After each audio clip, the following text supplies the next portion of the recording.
Hey everyone! In this video I'm going to show you how to make our Forever Flowers dahlias.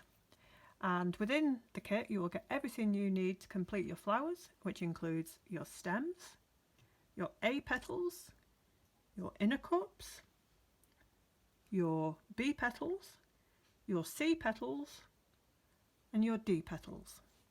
And to make this flower you're going to take your Forever Flowers tool. I use the limited edition one, which has your stepper included on the tool, which makes it much easier to create your flowers. You're going to take your stem and put it on the tool and take 2 of your A petals and push them on your tool, followed by your inner cup, push firmly down, followed by another A petal, followed by a B petal, followed by a C petal, B petal, a C petal,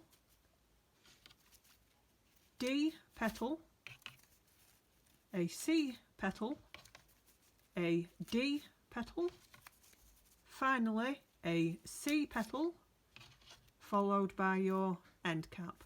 Push firmly down, take it off your tool, and there you have your dahlia.